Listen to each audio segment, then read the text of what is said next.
नमस्कार मित्रों, आज हम बात करेंगे विद्युत के बारे में। देखिए विद्युत में सबसे पहले है हमारे पास विद्युत धारा, यानी कि आवेश के प्रवाह की दर को विद्युत धारा कहते हैं। अब आवेश क्या होता है? आवेश हमारे पास दो प्रकार के होते हैं, एक होता है धनात्मक, एक होता है ऋणात्मक। यहाँ पर आवेश अगर किसी भी तार में चल रहे हैं तो उसको हम विद्युत धारा कह सकते हैं। विद्युत धारा का सूत्र होता है आवेश बटा समय, यानी कि एक समय में कितना आवेश चल रहा है, आवेश का प्रवाह हो रहा है, उसके अनुपात को हम यहाँ पर विद्युत धारा कहते हैं। विद्युत धारा को I से दर्शाते हैं, आवेश को Q से दर्शाते हैं, समय को T से दर्शाते हैं। अब यहाँ पर इंपॉर्टेंट हो जाता है इसका मात्रक। विद्युत धारा का ऐसा ही मात्रक होता है एम्पियर।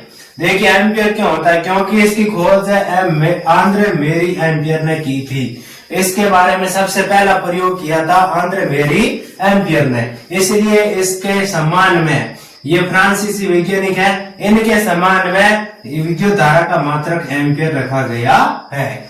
आंद्रे मेरी एम्पियर का जन्म हुआ था 1775 में और मृत्यु हुई थी 1836 में। ठीक है। और दूसरा मात्रक होता है जो हम सूत्र से निकालेंगे, आवेश का मात्रक होता है, ऐसा ही मात्रक कह सकते हैं कूलम, और समय का सेकंड। यानी कि विद्युत धारा के दो मात्रक हो गए, एक हो गया हमारे पास एम्पियर और दूसरा हो गया कूलम प्रति सेकंड। इस प्रकार से हम मात्रक निकाल सकते हैं।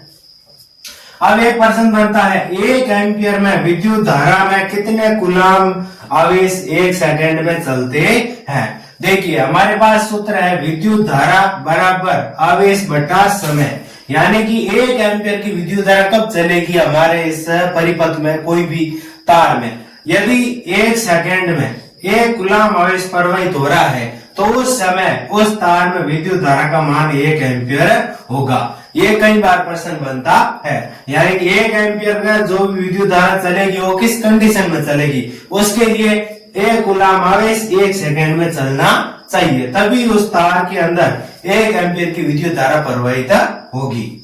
अब हमारे पास कुछ गणित के प्रश्न आते हैं जिसके अंदर मान हमें मिली एम्पियर में या माइक्रो एम्पियर में या नैनो एम्पियर में दिए हुए होते हैं, उनको चेंज करके एम्पियर में बदलना होता है, तभी उस सूत्र में हम इस सूत्र में काम ले सकते हैं। तो हमें सबसे पहले यदि कोई मान मिली एम्पियर में दिया है तो वो हम एम्पियर में बदलने के लिए 10⁻³ का प्रयोग करेंगे। कहने का मतलब है 1 मिली एम्पियर जो होता है 10⁻³ एम्पियर के बराबर होता है। दूसरा है माइक्रो एम्पियर। यदि पर्सन में माइक्रो एम्पियर दिया हुआ है तो उसे हम एम्पियर में चेंज करने के लिए 10⁻⁶ का प्रयोग करेंगे, यानी कि 1 माइक्रो एम्पियर जो होता है 10⁻⁻⁻ एम्पियर के बराबर होता है। 1 नैनो एम्पियर 10⁻⁹ एम्पियर के बराबर होता है। विद्युत धारा का मापन एमीटर द्वारा किया जाता है, यानी कि विद्युत धारा को मापने वाली युक्ति का नाम होता है एमीटर।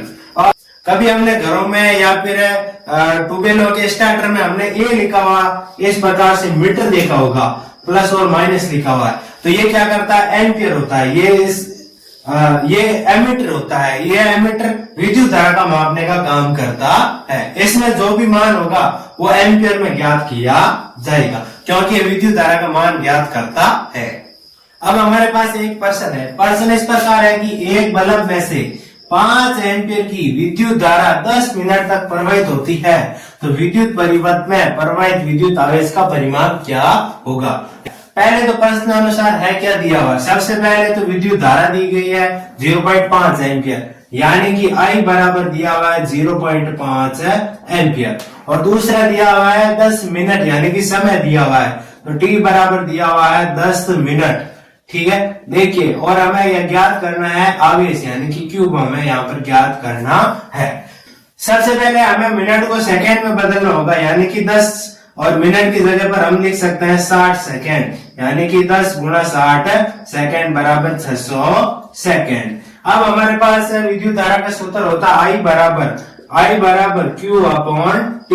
I का मान तो हमें दिया हुआ है और Q का मान हमें ज्ञात करना है, इसीलिए यहाँ पर हम करेंगे Q बराबर, ये T इस तरफ चला जाएगा, यानी कि IT। तो Q बराबर I का मान है 0.5, टी का मान हमने निकाला सेकंड में 600। ठीक है। इन दोनों को आपस में गुणा करेंगे तो हमारे पास आएगा 300 कूलम, यानी कि हमारे पास ऑप्शन नंबर सी यहाँ पर राइट हो जाएगा। इस प्रकार से सूत्र से छोटे छोटे प्रश्न बनते हैं।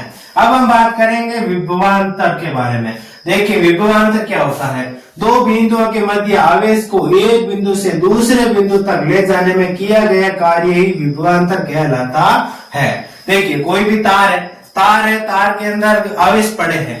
अब इन आवेश को धक्का देके आगे खिसकाएंगे तो वो चलेंगे। चलने पर वहां पर क्या होगा कि धारा उत्पन्न होगी, जैसे विद्युत धारा कहते हैं। उसी के अंदर जो धक्का देने का काम करता है, यानी कि वहां से बल लगाने का काम करता है, वो विभवांतर करता है। विभवांतर के द्वारा यहाँ पर विद्युत धारा उत्पन्न होती है। कहने का मतलब है विभवांतर वहां पर आवेशों को धक्का देगा, यानी कि एक बिंदु से दूसरे बिंदु तक आवेशों को एक बिंदु से दूसरे बिंदु तक ले जाएगा, यानी उनको धक्का देके आगे बढ़ाएगा। तो इसी को हम क्या कहते हैं, विभवांतर। ये बल लगता है, इस बल को हम विभवांतर कहते हैं। विभवांतर का सूत्र होता है किया गया कार्य बटा आवेश। ठीक है, विभवांतर को V से लिखते हैं, किया गया कार्य यानी कि कार्य को W से लिखते हैं, आवेश को Q से लिखते हैं। अब हमारे पास इसका मात्रक इंपोर्टेंट हो जाता है। मात्रक दो प्रकार के, एक तो होता है ऐसा ही मात्रक, दूसरा होता है सूत्र से निकला हुआ मात्रक। ऐसा ही मात्रक होता है वोल्ट, ऐसा ही मात्रक यहाँ पर होता है इसका वोल्ट, और यहाँ पर सूत्र से निकला हुआ मात्रक होगा W का क्या होगा, जूल। कार्य का मात्रक होता है जूल और आवेश का मात्रक क्या होता है, कूलम, यानी कि जूल प्रति कूलम। यह होता है विभवांतर का दूसरा मात्रक। अब हम बात करते हैं एक और प्रश्न के बारे में, जो छोटा प्रश्न है। 12 वोल्ट विभवांतर के दो बिंदुओं के बीच 2 कूलम आवेश को ले जाने में कितना कार्य किया जाना है। यानी कि कोई 12 वोल्ट की बैटरी लगी हुई है किसी परिपथ में, ठीक है, और वहां से आवेश 2 कूलम आवेश उस परिपथ में चल रहे हैं, तो उसमें कितना काम करना पड़ेगा। हमारे पास सूत्र होता है V बराबर W बटा Q। देखो V तो हमें दिया हुआ है, Q हमें दिया हुआ है, W ज्ञात करना है, यानी कि Q को हम इस तरफ भेज देंगे। तो W बराबर ये हो गया VQ। V का मान कितना है 12 और Q का मान कितना है 2। गुणा करने पर हमारे पास आएगा 24 जूल। कहने का मतलब है 24 जूल का कार्य वहां पर उस परिपथ में होगा। इस प्रकार से छोटे छोटे प्रश्न सूत्रों से पूछे जाते हैं। अब हम बात करेंगे ओम के नियम के बारे में। और साइमन ओम ने एक नियम दिया था या नियम प्रतिपादित किया था, जो वोल्टेज और विद्युत धारा यानी कि विभवांतर और विद्युत धारा के रिलेशन यानी कि संबंध को बताता है। इस प्रकार के नियम को हम ओम का नियम कहते हैं। परिभाषा कहीं नहीं पूछता है, सीधे टॉपिक पर आते हैं। V समानुपाती I, यानी कि विभवांतर समानुपाती होता है I के। यहाँ पर समानुपाती का मतलब है यह सीधा सीधा इस पर निर्भर करेगा। कहने का मतलब है विद्युत धारा जो होगी वो सीधे सीधे यहाँ पर विभवांतर पर निर्भर करेगी।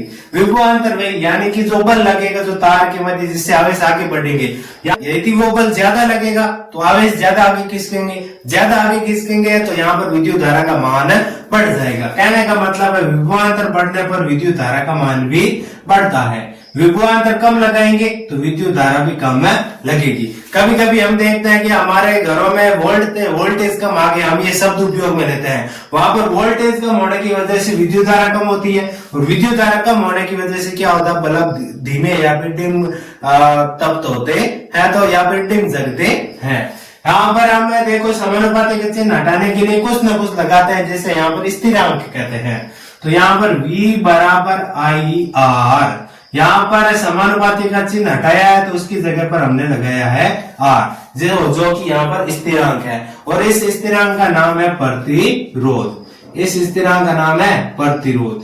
यानी कि एक नियम होता है कि समानुपाती का चिन्ह हटाएंगे तो उसकी जगह पर कुछ न कुछ स्थिरांक आएगा, और वो स्थिरांक यहाँ पर इस कंडीशन में है R, जिसका नाम है प्रतिरोध। अब यहाँ से ओम के नियम से एक ही चीज मालूम पड़ती है, प्रतिरोध। यानी कि प्रतिरोध को हम यहाँ पर R बराबर इस I को इस तरफ भेज देंगे तो V बटा I से भी दर्शा सकते हैं। प्रतिरोध क्या होता है, देखो विद्युत धारा का विरोध करने वाला एक गुण होता है जिसे प्रतिरोध कहते हैं। यानी कि प्रतिरोध जो होगा विद्युत धारा का विरोध करेगा, विद्युत धारा को रोकने का काम करेगा। तो वैज्ञानिक ओम ने इस R को ज्ञात किया था। तो आर को ज्ञात किया था, आर का मात्रक हमें ओम दिया गया है, क्योंकि इस वैज्ञानिक ओम जॉर्ज साइमन ओम के नाम पर रखा गया है। इसको हम एसआई मात्रक कहते हैं, यानी कि यह है हमारे प्रतिरोध का एसआई मात्रक। अब सूत्र से निकला हुआ मात्रक, V का मात्रक होता है वोल्ट, I का मात्रक होता है एम्पियर, यानी कि वोल्ट प्रति एम्पियर। वोल्ट को V से दर्शाते हैं, एम्पियर को A से दर्शाते हैं। अब हम बात करेंगे परिवर्ती प्रतिरोध। विद्युत धारा को नियंत्रण करने के लिए उपयोग किए जाने वाला अवयव को हम यहाँ पर परिवर्ती प्रतिरोध कहते हैं। ठीक है, यह परिभाषा कई बार पूछ लेता है, यानी कि विद्युत धारा के नियंत्रण करने वाला अवयव क्या कहलाता है। ऑप्शन में हमें परिवर्ती प्रतिरोध लिखा हुआ मिल जाएगा, उसको यहाँ पर हमें टिक कर देंगे। अब है हमारे पास प्रतिरोध की निर्भरता। प्रतिरोध किन चीजों पर निर्भर करता है? प्रतिरोध 3 चीजों पर निर्भर करता है। एक तो ताप बढ़ेगा तो प्रतिरोध हमेशा क्या होगा? घट जाएगा, और ताप घटेगा तो प्रतिरोध बढ़ जाएगा। और दूसरा है हमारे पास इसका मतलब कोई तार है, अगर तार गर्म होगा तो गर्म होने की वजह से क्या है? प्रतिरोध घट जाएगा। प्रतिरोध घटने की वजह से क्या होगा? वहां पर करंट एकदम बढ़ेगा, और करंट बढ़ने की वजह से वो वहां पर शॉर्ट सर्किट देखने को मिलता है। तो कहने का मतलब है ताप बढ़ने पर प्रतिरोध घट जाता है, यानी कि विद्युत धारा की रुकावट खत्म होने लगती है, जिसकी वजह से शॉर्ट सर्किट ज्यादा होते हैं। दूसरा प्रतिरोध किस पर निर्भर करता है? प्रतिरोध चालक की लंबाई पर निर्भर करता है। R समानुपाती L, यानी कि जितनी ज्यादा तार की लंबाई होगी, जो हमारे घरों में तार उपयोग में होता है उसी की बात कर रहे हैं, जितनी ज्यादा लंबाई होगी तार की उतना ज्यादा प्रतिरोध लगेगा। कहने का मतलब है हमने एक तो 4 फुट का तार लिया, उस 4 फुट के तार के बाद कोई अवयव लगाया है, और एक 20 फुट का तार लिया उसके बाद कोई अवयव लगाया है, तो सबसे ज्यादा पॉसिबिलिटी है कि तार कम लंबाई का होगा उसमें प्रतिरोध कम लगेगा, और ज्यादा लंबाई का होगा उसमें प्रतिरोध ज्यादा लगेगा। तो यानी कि R समानुपाती L, कहने का मतलब प्रतिरोध ज्यादा उसमें लगेगा जिसकी लंबाई ज्यादा होगी। ठीक है, R समानुपाती 1/A। A यहाँ पर क्षेत्रफल है, तार की मोटाई की बात हो रही है, यानी कि जितना मोटा तार होगा उतना प्रतिरोध कम लगेगा, यानी कि मोटा तार प्रतिरोध कम, पतला तार प्रतिरोध ज्यादा। इन दो संबंध से एक सूत्र निकल के आता है, R समानुपाती, इन दोनों को साथ में लिख सकते हैं L/A से। यहां पर हमने पहले भी बात कर दी है, यहां से समानुपाती का चिन्ह हटाएंगे तो कुछ ना कुछ यहाँ पर स्थिरांक लगाएंगे, तो यहाँ पर स्थिरांक लगाएंगे रो, यानी कि R बराबर रो L/A। रो लगाया हमने स्थिरांक के रूप में समानुपाती का चिन्ह हटा के, बराबर रो L/A। यहां से प्रतिरोध की निर्भरता से एक स्थिरांक मिलता है रो, यानी कि रो बराबर ये इस तरफ चला जाएगा तो RA बट्टा ये बट्टा में चला जाएगा L, तो रो का सूत्र हो गया हमारे पास रो बराबर RA बट्टा L। हम